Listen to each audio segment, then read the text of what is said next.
Buenos días. ¿Se me oye bien? Sí.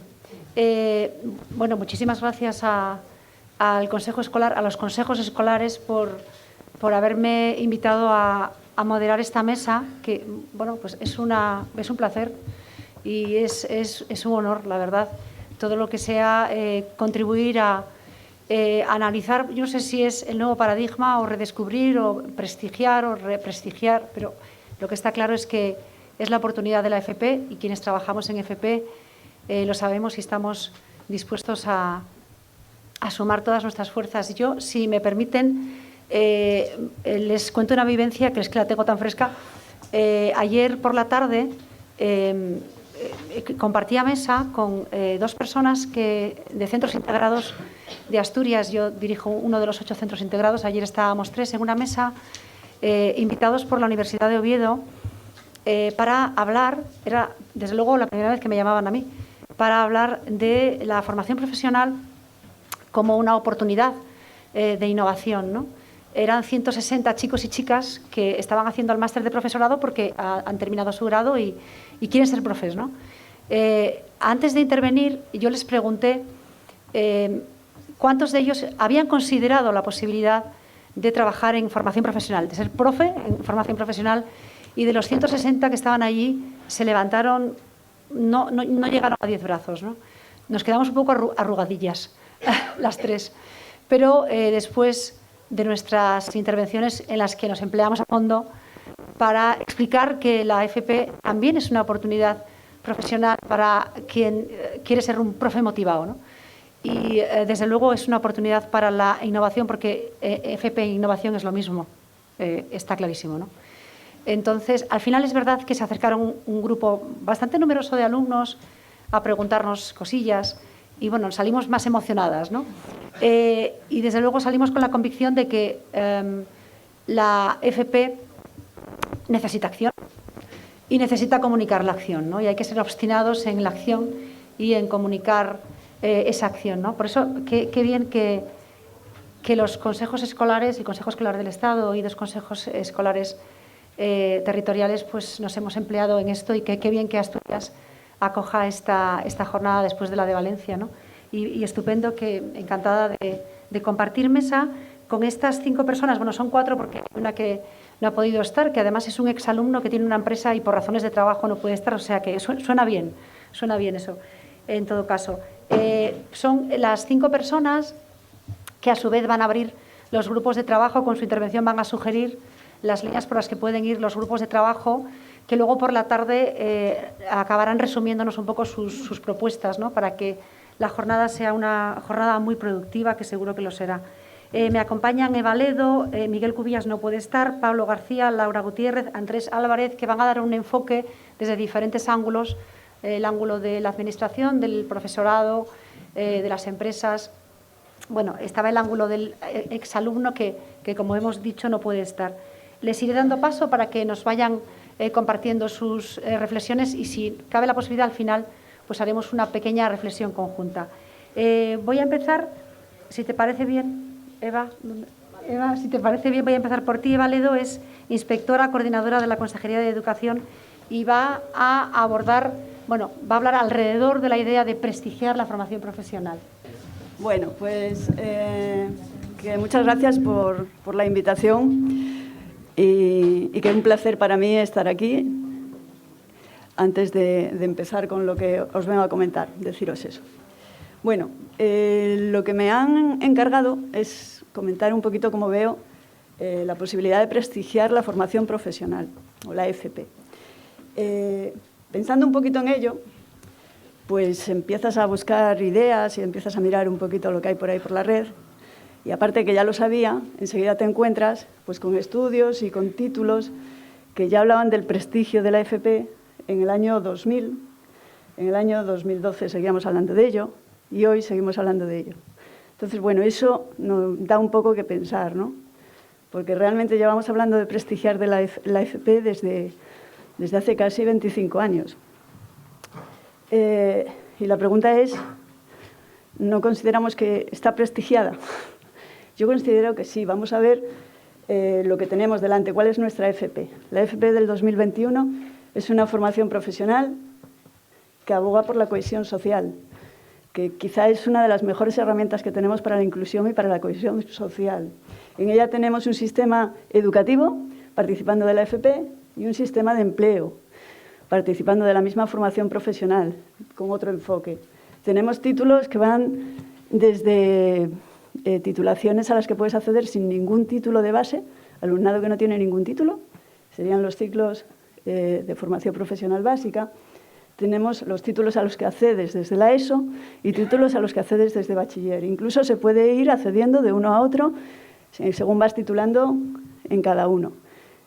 Al mismo tiempo, tenemos niveles en empleo de nivel de profesionalidad 1, 2 y 3 a través de certificados de profesionalidad. Y con todo ello nos permiten una salida al mercado laboral desde cualquier posición inicial y sin falta de invertir dinero, sin falta de realizar un gasto previo. No solamente es una herramienta de cohesión social, sino que además es una herramienta en la que se capitalizas todo lo que vas adquiriendo. Según vas adquiriendo una formación a través de vías no formales, puedes ir acreditando esa formación adquirida a través de unas acreditaciones de competencia que existen, que están operativas y que te permiten luego hacerlas valer dentro de otro tipo de titulación o un acceso a un título. Además, se te reconocen créditos si quieres luego estudiar en la universidad. Si tienes titulaciones de grado superior, se te reconocen créditos que luego los puedes hacer valer en un título universitario si quieres tratar de lograrlo. Además, también es una FP que tiene FP dual, en la que participa no solamente el sector formativo, sino también el sector laboral. Estamos hablando de que participan de una forma integrada empleo y educación. Y además nos dotan de un sistema, de un observatorio de las profesiones. Nos dicen por dónde van los tiros, por dónde se necesita que vayamos generando personas tituladas para participar luego en el mundo laboral. Tenemos aquí tablas que nos las van actualizando, nos dicen cuál es el grupo primario de ocupación, en qué primera actividad empresarial tenemos contratos, cuál es la segunda. Bueno, nos van dando ideas de por dónde tenemos que ir orientando a nuestros chicos. Tenemos otras herramientas en las que podemos buscar exactamente cuál es la salida profesional de aquello que nos interesa. Las tenemos a disposición nuestra. Y además vamos a ver que también parece que tienen resultado a la hora de buscar empleo. Las tasas de afiliación que tenemos aquí de cohortes del 14-15, que fueron los últimos que encontré, nos dicen que tenemos unas tasas de titulación desde el primer año hasta el tercero, creo que es. Sí, tercero según acabas, bueno, pues que oscilan entre más o menos un 40% y un 60%. Eso en grado medio. Si buscamos en grado superior, bueno, pues un poquito superior. Parece que nada tienen que envidiar o poco tienen que envidiar a las tasas de afiliación que tenemos desde estudios universitarios. Quizá un poco, pero no tanto como para que haya el desfase que hay a la hora de elegir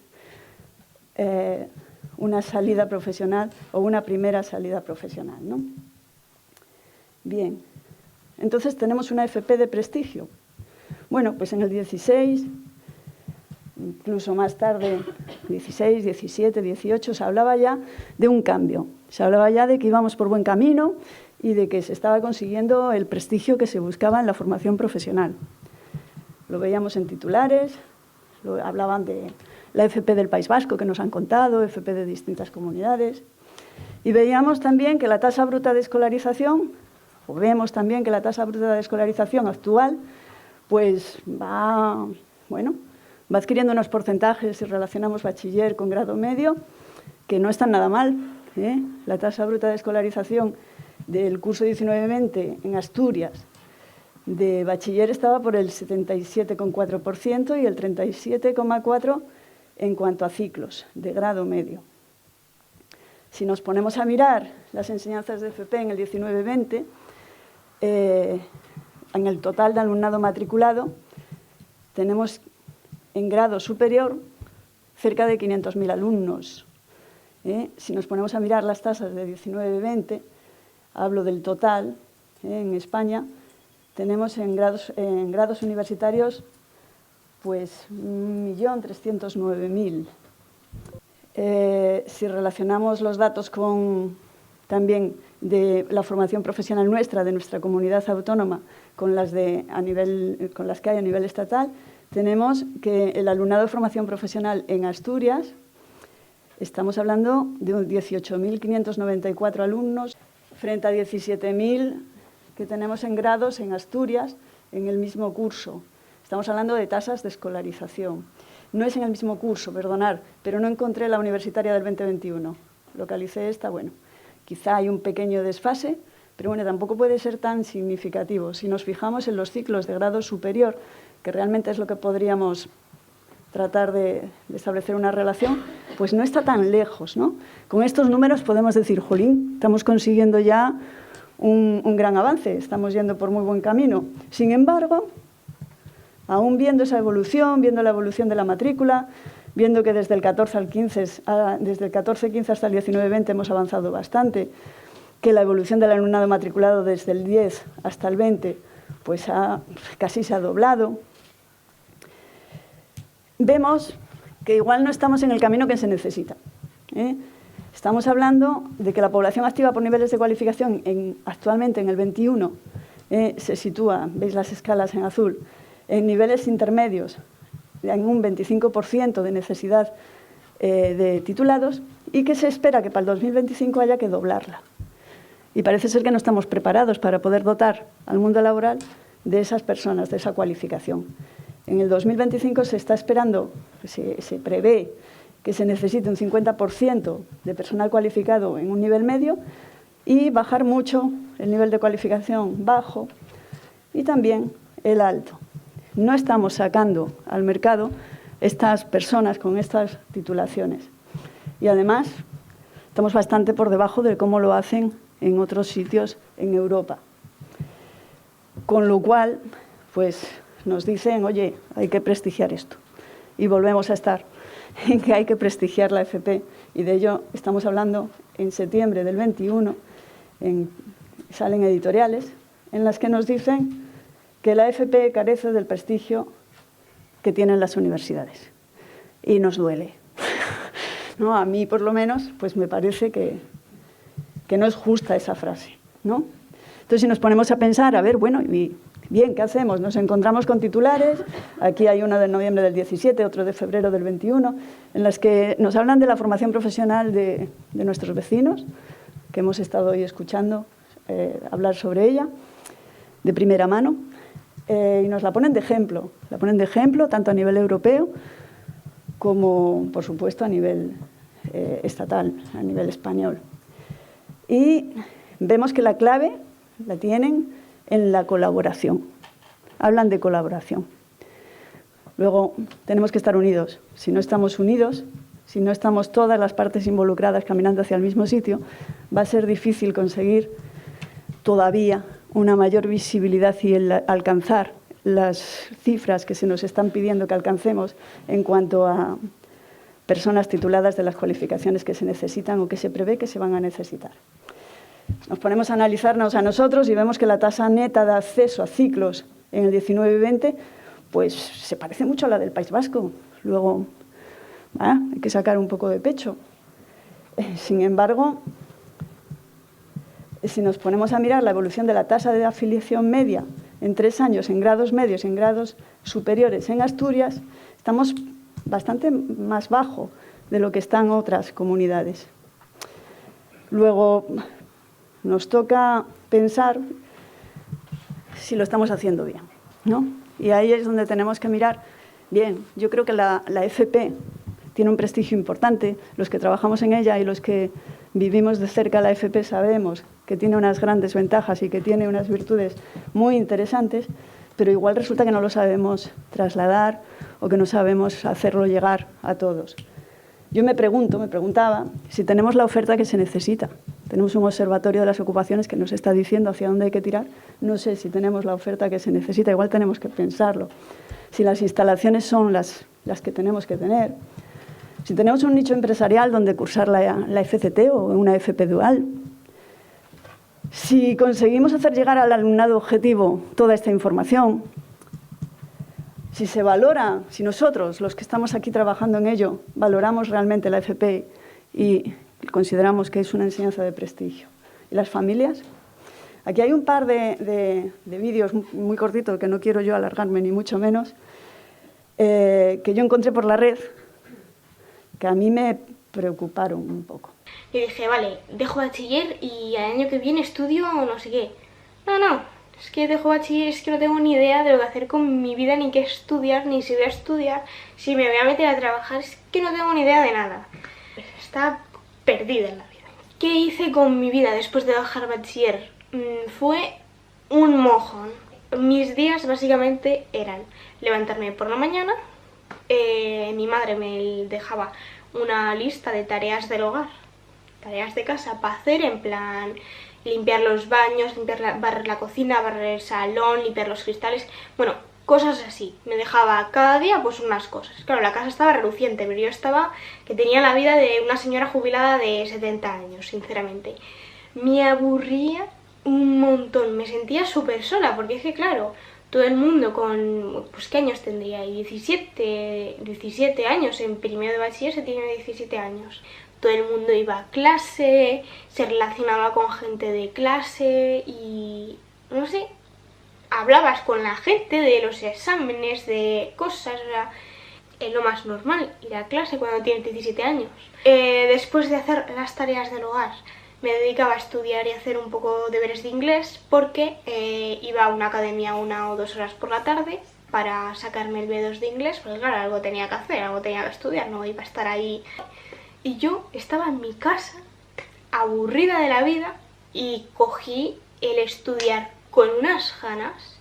El caso es que una compañera me había hablado del grado de auxiliar de enfermería y que su hermana era auxiliar y que muy bien y que no sé qué y tal y cual. Y digo, pues mira, pues el tema de las enfermedades y todo eso a mí siempre, toda la vida del Señor me ha interesado porque soy un poco hipocondríaca. Entonces, cada cosa que digo, tengo un síntoma, entonces lo busco yo en internet y me sale, pues síntomas, causas y definición de esta enfermedad. Y yo lo leo y digo, tal.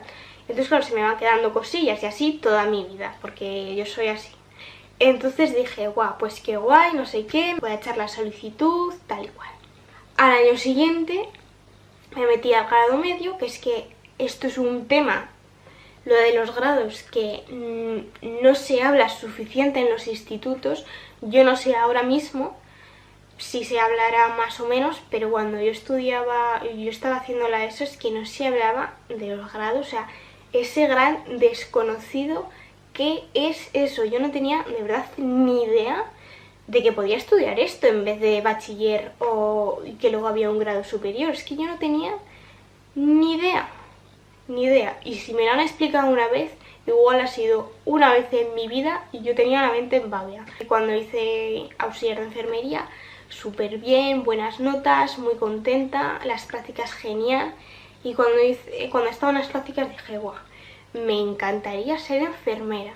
Y ahí fui cuando me hizo la bombillita y dije, vale, tengo que conseguir esto porque me gusta. Es que me gusta el ambiente que se crea, me gusta. Es que no me parece ni ir a trabajar, es como...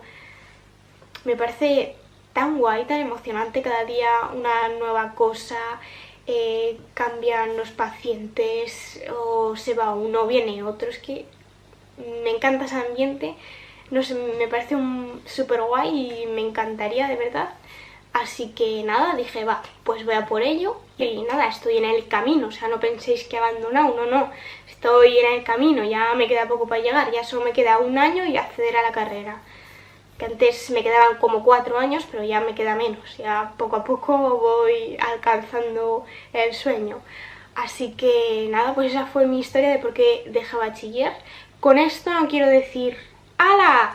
¿A dejar todo el mundo bachiller? No, ni de coña, o sea, que a mí me fuera bien para darme cuenta de que yo lo que realmente quería estudiar era enfermería, cosa que había descartado por activa y por pasiva, meterme a una carrera de ciencias, porque claro, yo me sentía inútil para las ciencias, yo decía, paso yo no valgo.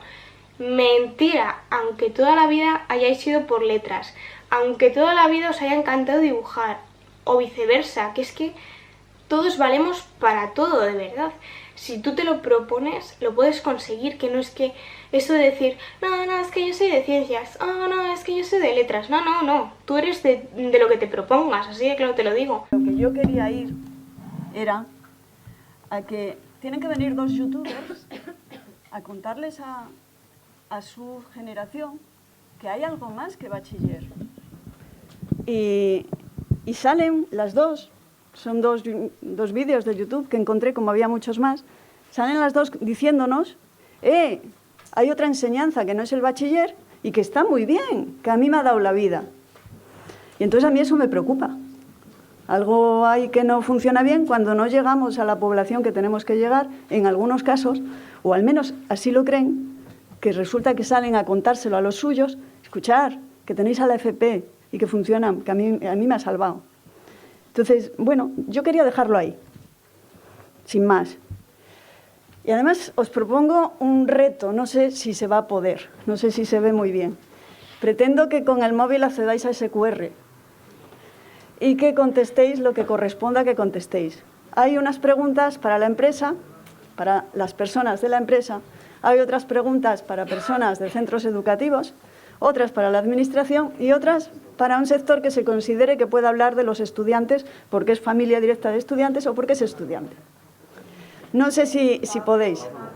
Son poquitas preguntas y es ir a vuestro sector, o sea, vais a ir saltando hasta que llegáis al vuestro y son unas poquitas preguntas.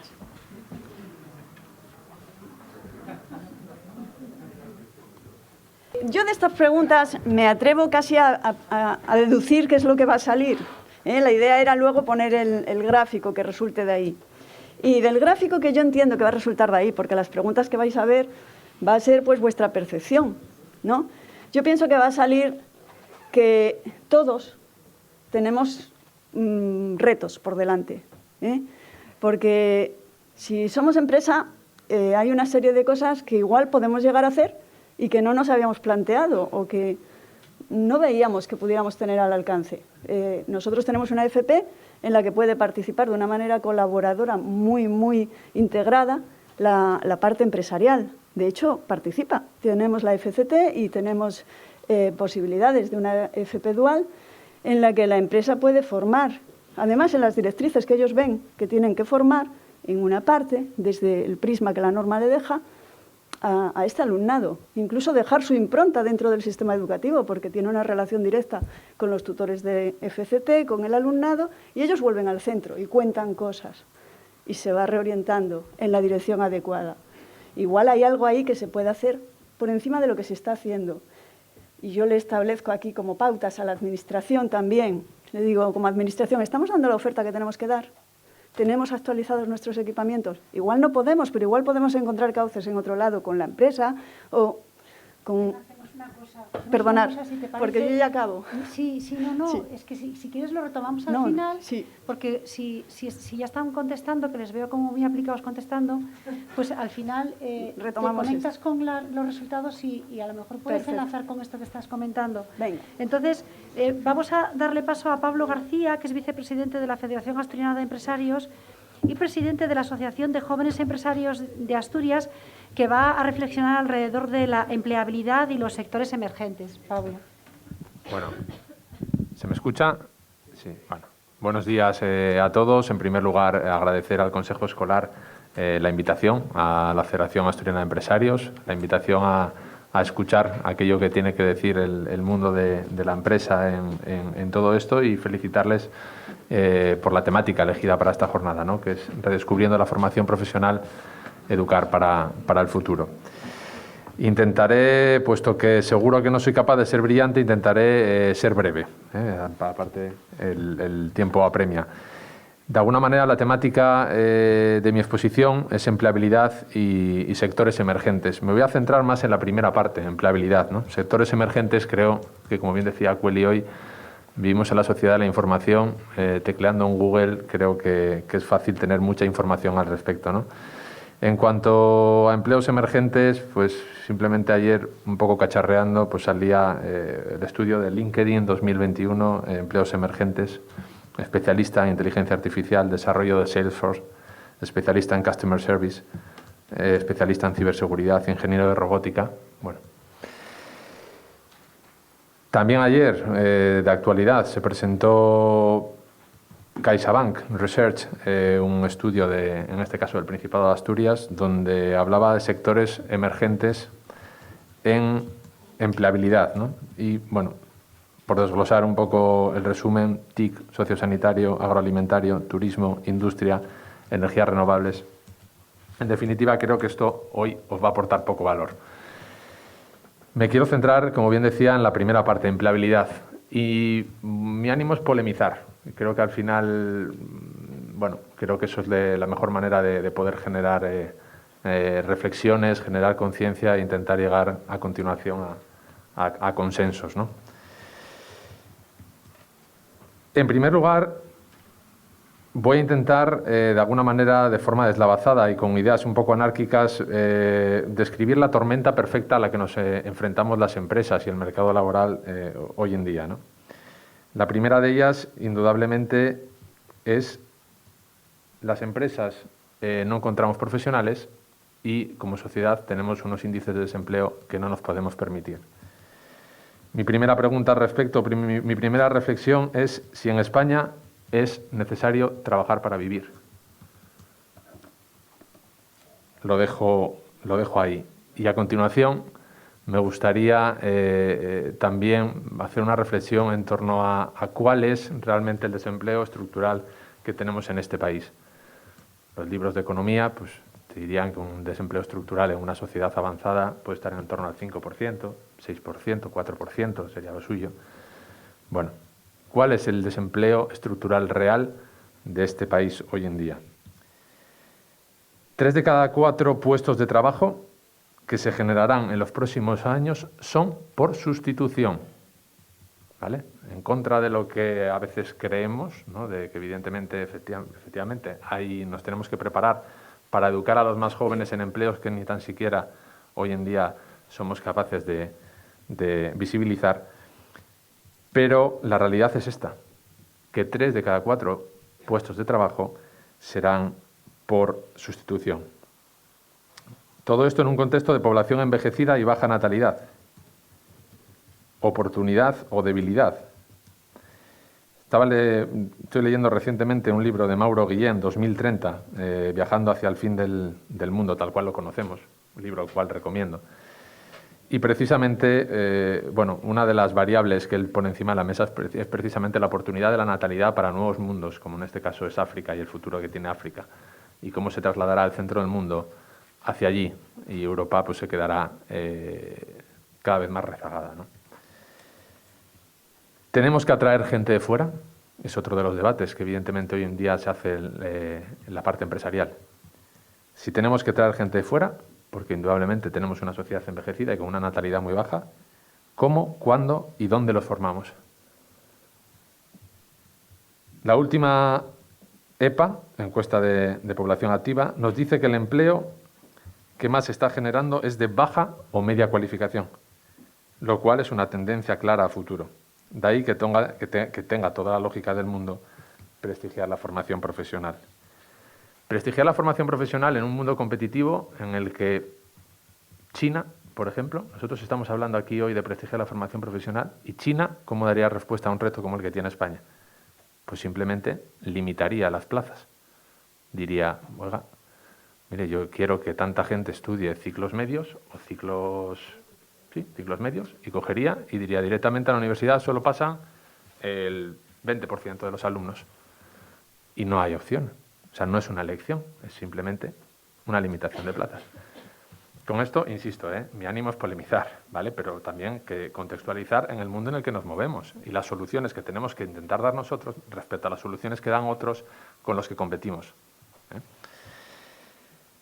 Si queremos hablar un poco en inglés, pues nos tocaría hablar de reskilling, upskilling, soft skills, formación a demanda, trajes a medida. Indudablemente esto es el futuro, no, empieza ya a ser el presente, ¿no? En un mundo desconocido, en permanente cambio, lo que tenemos que dotar es de herramientas a nuestros jóvenes para que tengan capacidad de adaptación.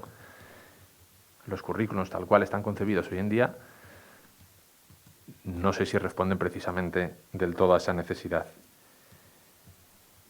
El 48% de la población activa, y digo bien, el 48% de la población activa en este país no tiene ningún título de formación, no tiene ninguna formación como tal. Se dice pronto, el 48%. Europa nos pega un tirón de orejas. ¿Y qué hace España? Dice, bueno, pues la solución, el atajo. Vamos a irnos a un masivo proceso de acreditación de competencias, donde vamos a decirle al camarero, que nunca ha estudiado, que en base a su experiencia le vamos a dar un título. Y entonces, bueno, pues entonces ya vamos a empezar a cumplir y ya cuando venga Europa a mirar otra vez, pues dirá, oye, pues ya el 48 no es el 48, es el 48 va a ser otra vez. Porque ese proceso yo auguro personalmente que desgraciadamente será un auténtico fracaso. Porque realmente el trabajador no percibe la necesidad hoy en día de tener un título de formación para ser camarero. Y entonces aquí podríamos hablar de profesiones reguladas, que son probablemente una de las claves de que eso sea un éxito, ¿no? De que el proceso de acreditación de competencias sea un éxito, ¿no? Lo hemos vivido en la ley de dependencia, donde hay una ley que exige que los trabajadores tengan un certificado de profesionalidad. Lo vivimos en seguridad privada, donde también hay una ley de seguridad privada que exige que tienen que tener un certificado de profesionalidad. De lo contrario, si no exigimos al trabajador que tenga un título, el trabajador no va a percibir el valor de tener un título, con lo cual difícilmente ese proceso resultará exitoso. Aprendizaje informal, accesible pero no acreditable, también es una tendencia. Vivimos en la sociedad de la información, la formación no formal es un reto también para la formación, en este caso reglada, porque indudablemente la gente hoy en día buscará formación accesible y la encontrará en medios que hasta ahora no eran los convencionales. Y probablemente gozará incluso de mayor empleabilidad en según qué casos. También es un tema indudablemente para la reflexión. ¿Cuál es la receta a todo esto? La receta a todo esto que damos desde un poco la parte empresarial, si nos permiten. A esta tormenta perfecta, ¿no? a este carajal que tenemos que de alguna manera gestionar. Indudablemente, lo primero es fomentar la cultura emprendedora, que es uno de los pilares, ¿no? Que de alguna manera lanzamos siempre desde la Federación Asturiana de Empresarios. Hay que entender el sistema educativo como una fábrica de aquello que queremos en el futuro para nuestra sociedad. En este caso, indudablemente, ¿qué quieren que les diga? Desde la parte empresarial tienen que entender que les defienda que sin empresas no hay futuro, que las empresas son las que crean empleo, sostenibilidad, riqueza en una sociedad, ¿no? Con lo cual, si queremos tener más empresas en un futuro, tendremos que empeñarnos y poner el sistema educativo a funcionar con ese objetivo y con ese fin. Cuando en una fábrica queremos hacer, y quiero ser también muy bruto con el ejemplo por polemizar, si queremos hacer tornillos, ponemos la fábrica a hacer tornillos. Si queremos hacer empresarios y empresarias, emprendedores y emprendedoras en la parte social y como sociedad, pongamos el sistema educativo a funcionar con ese fin. Por otro lado, más y mejor FP dual, que se ha hablado hoy aquí esta mañana. La agilidad de itinerarios entre la formación profesional y la universidad tiene que ser una realidad. La detección de necesidades formativas es el primer paso. Creo que hay mucho trabajo para hacer en este sentido. La orientación laboral desde edades tempranas, me alegro mucho que hoy haya salido aquí, es la clave. Es la clave. Traer gente de fuera es uno de los retos y las realidades para responder evidentemente a esta problemática. E intentar movilizar a buena parte de ese desempleo estructural del que hablaba al inicio de mi intervención, creado probablemente en un malentendido estado de bienestar que desincentiva al individuo, ¿vale? Y para lo cual probablemente la única forma de activarlos es mediante una adecuada política de incentivos que consiga reactivarlos y devolverlos al sistema. De lo contrario, indudablemente, la situación actual, insisto, no es sostenible y no nos la podemos permitir. Y espero haber cumplido con mi cometido, que no era otro que, insisto, en buena parte, polemizar y haceros un poco pensar, además de, por supuesto, traeros la visión de la empresa de primera mano. Muchas gracias. Gracias, Pablo.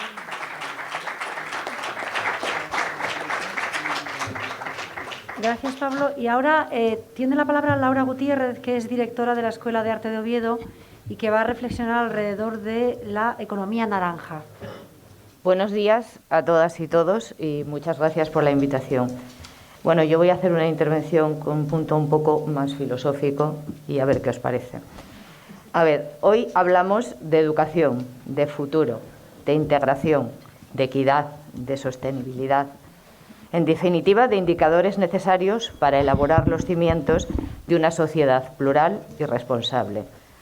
La cultura, y por ende las enseñanzas artísticas, deben plantearse como la necesidad de generar una ciudadanía librepensadora, independiente, situada en una colectividad evolutivamente activa. Una sociedad capaz de disfrutar y vivir con naturalidad las distintas manifestaciones artísticas se siente, sin duda, más viva y conectada con su entorno.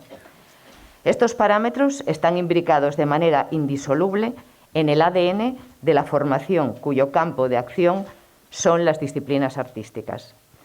Desde el inicio de su andadura formativa, el alumnado de este tipo de estudios debe tomar conciencia de la importancia que su futura profesión va a alcanzar en la mejora de la vida de la comunidad y en la generación de entornos de trabajo alternativo. Aquí llegamos al emprendimiento. Para ello, deberán pues desarrollar un pensamiento abierto a nuevas fórmulas de empleo y autoempleo, y eso deberemos de hacerlo desde los centros de formación, el inculcarles ese pensamiento abierto. La visión de las personas que están iniciando una identificación de sus propios ideales con los campos creativos en los que se instruyen pueden aportar en un futuro un interesante caldo de cultivo a la hora de afrontar la construcción de realidades regeneradoras del espacio habitable de un territorio, sea este urbano, periurbano o rural. Sin duda, los profesionales que formamos en los centros en los que se imparten enseñanzas artísticas ofrecen perfiles idóneos para desarrollar su actividad en todo tipo de demarcaciones, perfiles versátiles que pueden aportar, entre otras cosas, un interesante activo para afrontar el reto demográfico, a partir de actividades relacionadas con las industrias culturales. Así, las manifestaciones artísticas y culturales planteadas desde políticas conectivas con distintos niveles de aplicación pueden ayudar a la descentralización de las urbes, promoviendo y potenciando los movimientos interterritoriales que propician las posibilidades de regeneración de territorios más despoblados y desfavorecidos económicamente. Se deben plantear estructuras de acción artística y cultural cuya función principal sea mantener y fomentar la difusión y la investigación de la creación en todos sus campos, así como conservar el patrimonio material e inmaterial de la comunidad, sin dejar de lado la irrenunciable vocación de incentivar y difundir la creatividad artística y patrimonial de Asturias, tanto dentro como fuera de nuestras fronteras. Las enseñanzas artísticas deben interactuar con nuestra sociedad, trabándose en los distintos sectores productivos, a la vez que fomentando los trabajos transversales e interdisciplinares, que permitan una mayor concienciación social integradora. No debemos olvidar que su idiosincrasia gira en torno a la idea de aprender haciendo, en un proceso en el que la formación teórica y el espíritu creativo se han planteado con un horizonte eminentemente práctico. Las artes, como generadoras de ideas e interacciones capaces de mejorar la calidad de vida, son una de las herramientas más poderosas y útiles para transitar, partiendo de la modernidad y sin perder el anclaje con la tradición, hacia un futuro más complaciente con todos los contextos habitables. El porvenir debe ser abierto e integrador, cimentado en la base de lo igual. Deberemos construir espacios amables, vivibles y capaces de mantener sus recursos. Para ello es fundamental contar con las personas que se forman en las enseñanzas artísticas, ya que pueden ayudar a favorecer el crecimiento social, tratando de construir una base sólida en la que se vincule arte y vida, para crear un sistema equitativo e igualitario. partiendo de la base de que en el siglo XXI las disciplinas artísticas se deben concebir no solamente como un planteamiento de élite, sino como un conjunto de laboratorios de comportamientos abiertos a las experiencias cambiantes de la sociedad. Se deben crear los instrumentos adecuados para comunicar lo necesarios que son los productos y producciones que generan los profesionales de las industrias culturales. Conectar directamente con la ciudadanía y hacerla partícipe de la importancia vital que tienen las estructuras artísticas se torna un reto fundamental en el cual debemos continuar trabajando. Sin duda, no somos menos necesarios que los trabajadores de cualquier otra actividad. Los usuarios de los diferentes sectores productivos aprecian de ellos distintas cualidades, entre las que, cómo no, se encuentra la imagen que proyectan en el más amplio sentido del concepto, identificándose con sus logotipos, con el mobiliario que usan, con la configuración del espacio que ocupan, la presentación de sus productos, con todo lo que acompaña al hacer que corresponda. No menos cierta es la importancia del uso y disfrute de la música, la danza, el teatro, las exposiciones, la adecuada conservación de los bienes artísticos o los elementos de ambientación y ornamentación que nos acompañan en distintos espectáculos, sin olvidar las imágenes que nos traen relatos de otros territorios o nos ofrecen compañía en nuestros hogares, formando parte de nuestro imaginario personal. Los centros que impartimos enseñanzas artísticas manejamos lenguajes que hacen visible la misión que tenemos de ser lugares de producción e incubación de propuestas actuales, aterrizadas en la cotidianeidad de nuestra labor docente. La creación, el diseño y la producción artística son nuestro medio. En él interactuamos con las últimas tendencias, sin dejar de lado la tradición. Es pues necesario un concepto de interlocución con la sociedad, basado en la sintonía con el tejido social que nos sustenta y, cómo no, estableciendo redes conectivas con el tejido empresarial asturiano, por supuesto, el nacional y el internacional. Formamos parte de la llamada economía naranja, esa que está presente en el territorio y en el desarrollo cultural que tienen los entornos que nos rodean, asociando la economía a la creatividad cultural. No hay que olvidar que las industrias culturales mueven en España aproximadamente un 3,2% del Producto Interior Bruto. Es una cifra nada despreciable. Por tanto, deben ser tenidas en cuenta e incluidas en el ámbito educativo con el mismo rango que otros sectores de producción, añadiendo como activo el patrimonio incalculable del desarrollo cultural e intelectual de su hábitat. En la actualidad, en Asturias es necesario seguir apostando e invirtiendo en las enseñanzas artísticas. Entendemos que evidentemente la situación económica juega un papel importante en este posicionamiento, pero no se puede obviar que la formación que ofrecen las enseñanzas artísticas es una parte fundamental dentro del desarrollo cultural y económico de una comunidad autónoma.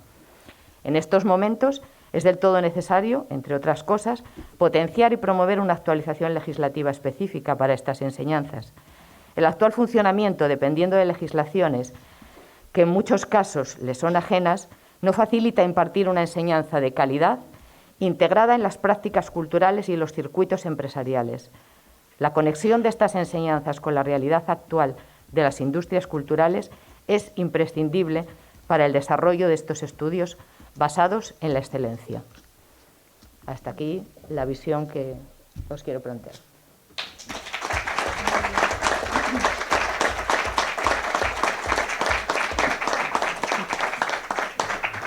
Gracias, Laura.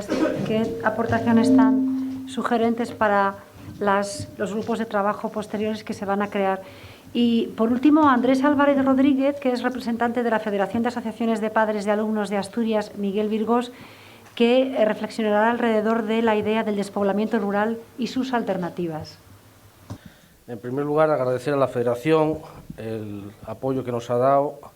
Empezamos en estas lides en el 2016 con una pequeña AMPA que representa a 30 familias apenas del medio rural asturiano. Un colegio de 67 nenos actualmente y bueno, poco a poco vamos peleando porque y agradecemos estar aquí porque entendemos que uno de los grandes problemas que tenemos es el futuro de esta población que se nos va a marchar. Esta población que ahora se está estudiando en las primeras etapas educativas de nuestro sistema de educación, pero que cuando lleguen los 16, los 14, la oferta educativa que tienen en el 74% del territorio de Asturias es nula. Esto es traspolable a toda la geografía española, con este problema que se está hablando de la España vaciada, el despoblamiento rural, cada uno lo llama de una manera, ¿no?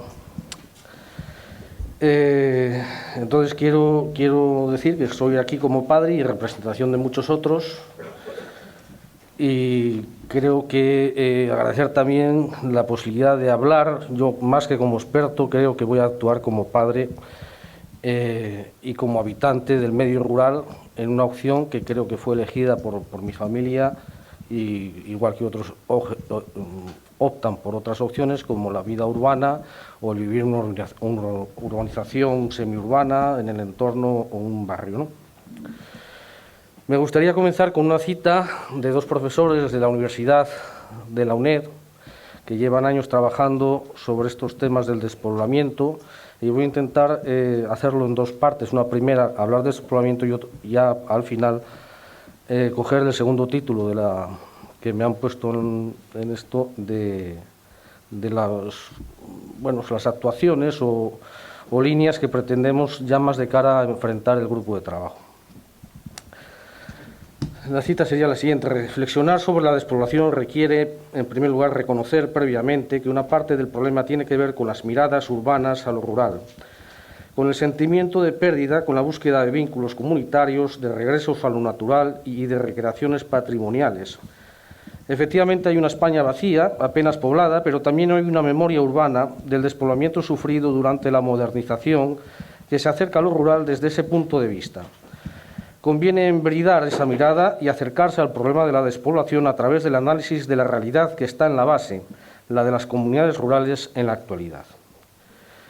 Bien, comentar en primer lugar que estos autores, Del Pino, Camarero, Balmón, a lo largo sobre todo la primera década del siglo XXI, han hecho varios artículos, publicaciones, y establecen siempre un criterio que hablan siempre de lo rural. Yo quiero ya borrar ese término de lo rural y lo urbano.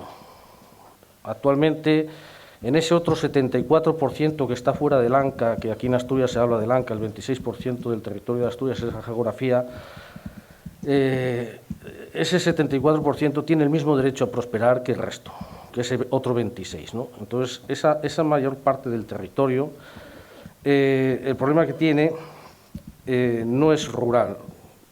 Ahí tenemos empresas que se dedican a la creación de biogás, empresas que han apostado por la biomasa, hay empresas que se dedican a otros asuntos como creación de apps en Somiedo, en Pola de Somiedo, creación de aplicaciones y tal. Entonces, ya este medio rural del que únicamente se asocia a las actividades primarias de transformación de los recursos agrarios, ganaderos, hay que empezar a olvidarlo y desecharlo. Hay industria, unas primeras de transformación de esos primeros productos primarios, pero hay otras actividades. Hay turismo, el sector servicios, ese paraíso natural que poco a poco se nos va a quedar en la selva amazónica y ya va a dejar de ser natural, porque la mano del hombre ya para el mantenimiento de ese medio rural hay que reconocer que Asturias es igual que yo creo que toda la geografía de España, es un paisaje humanizado. Lo que vemos hoy es la transformación que ha hecho el hombre a lo largo de los siglos en esas áreas geográficas, en esas cordilleras, en esos valles, en esas mesetas. Entonces, la España vaciada no ha de asociarse a esa ruralidad. Es un problema que además, aquí hace un momento nos lo apuntaba Pablo, el tema del despoblamiento también que vamos a sufrir, ¿no? El envejecimiento general de la población no ocurre solamente en la zona rural. O sea, cuando las barbas de tu vecino veas pelar, pon las tuyas a remojar. El envejecimiento ya afecta a las grandes ciudades y con ello viene la baja natalidad. Entonces, voy a volver un poco a todos estos estudiosos, profesores que han estado estudiando todos estos años el tema y lo asocian primeramente a unos diferentes. La despoblación llega en varias fases. Una primera que sería a partir de 1950 y sobre todo entre 1960 y 1980, cuando se produce una pérdida de población en torno al 23% en los pueblos frente al 60% que ganan las grandes ciudades, ¿no?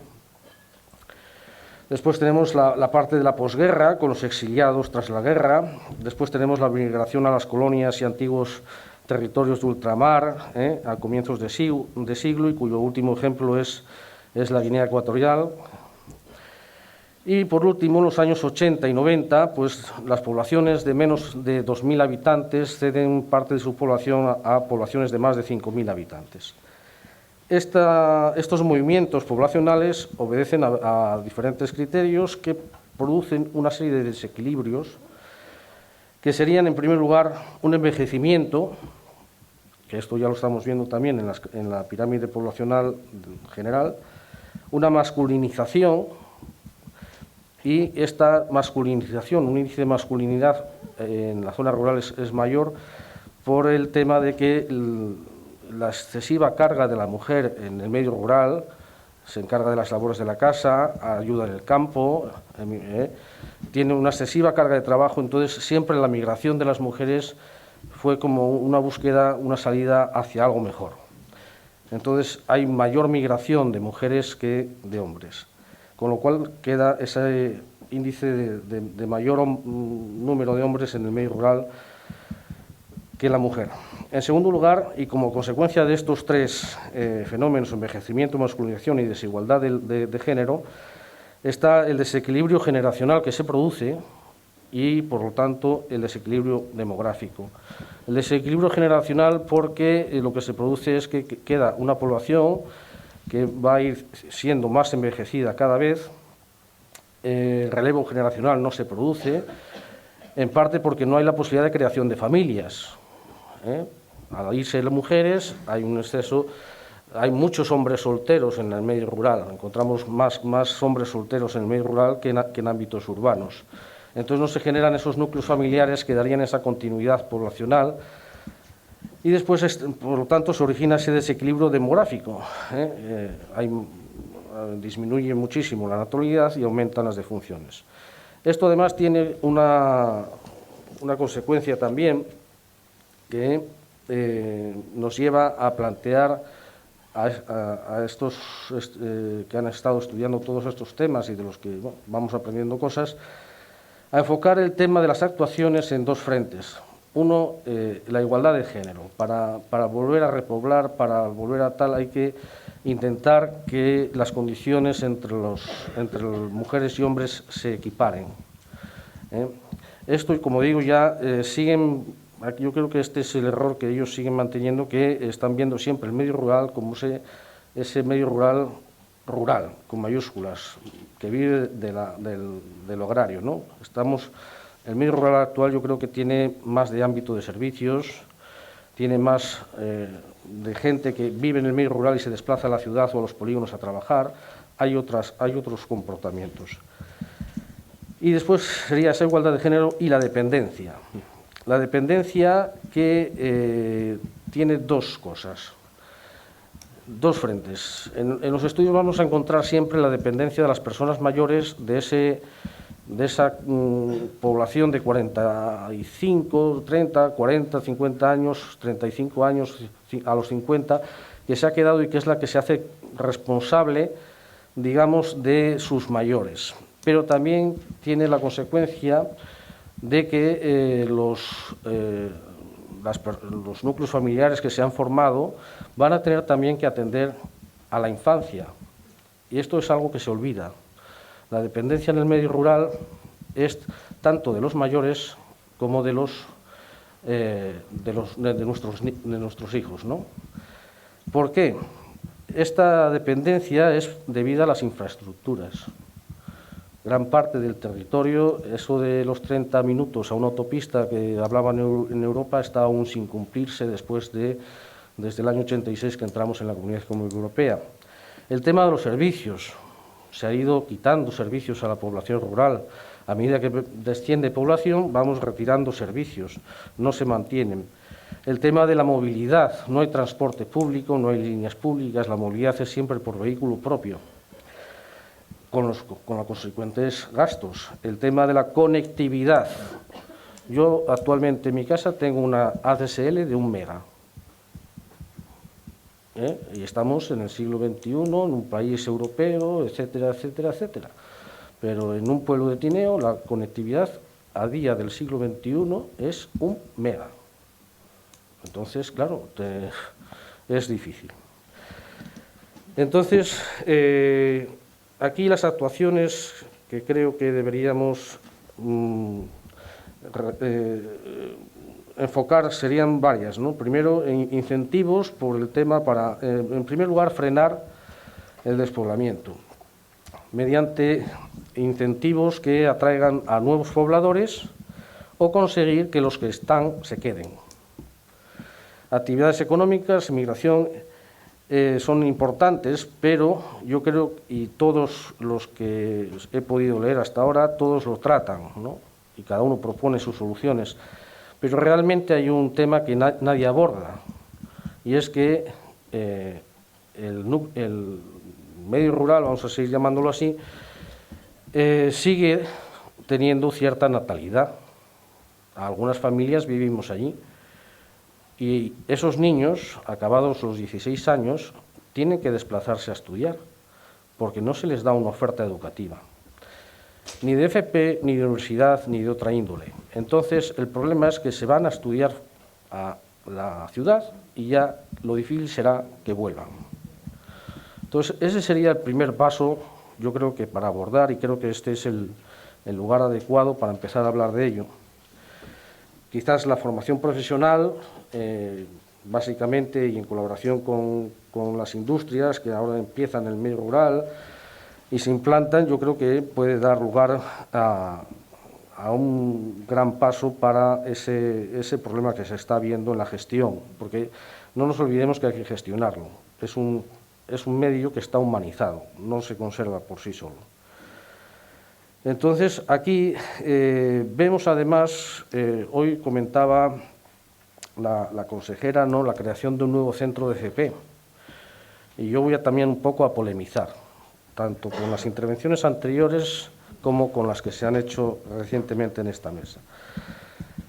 Esa creación de un nuevo centro en FP, en Avilés, bueno, pues en el medio rural asturiano, por ejemplo, y me imagino que será transportable al resto de las provincias y comunidades autónomas, tenemos infraestructuras que están siendo abandonadas en desuso, aulas vacías, gimnasios vacíos, polideportivos vacíos, escuelas, hogar vacías, infraestructuras que en su momento estaban pensadas para acoger, por ejemplo, en San Antolín de Ibias hasta 200 estudiantes alojados. Hoy estamos hablando de crear nuevas infraestructuras cuando no somos capaces de mantener las que ya existen, ni darles nuevas salidas.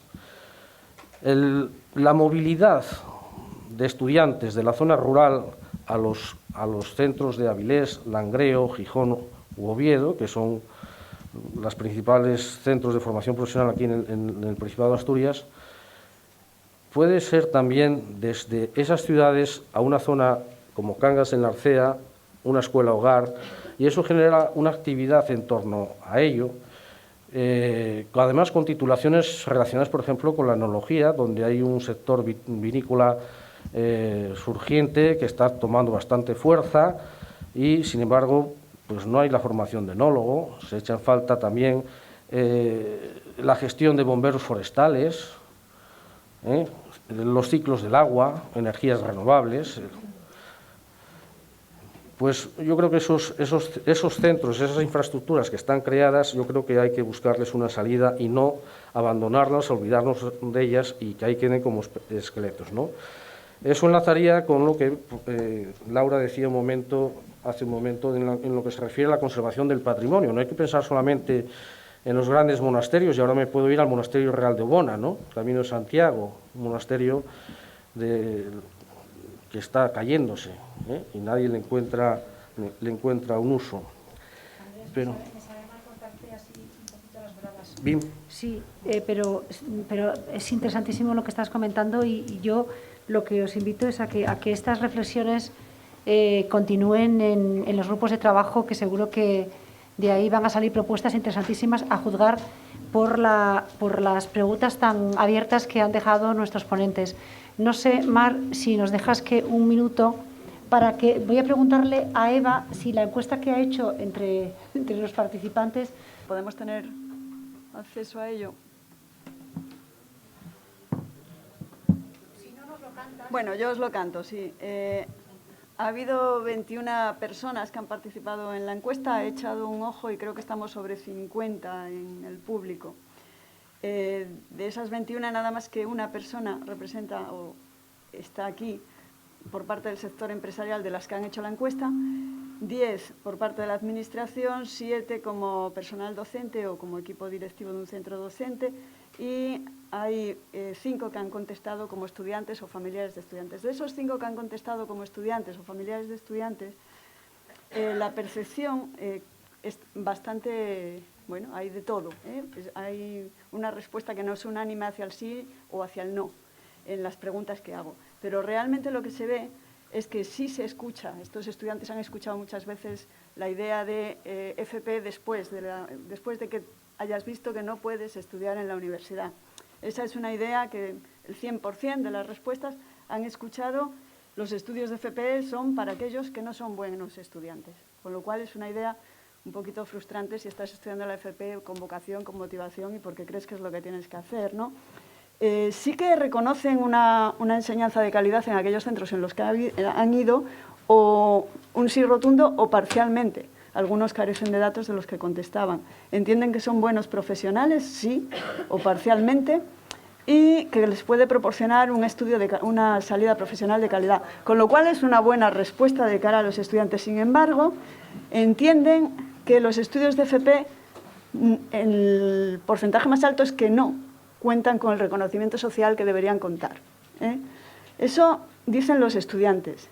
Las personas docentes que tenemos, que han contestado, el personal docente, lo tenéis ahí, el personal docente que ha contestado, también hay bastante, bueno, hay de todo. Sin embargo, hay unanimidad en un no, que dice, como docente considera que la enseñanza de FP es una enseñanza de segunda opción frente a la universidad, y dicen que no. Con lo cual vamos, bueno, pues por buen camino.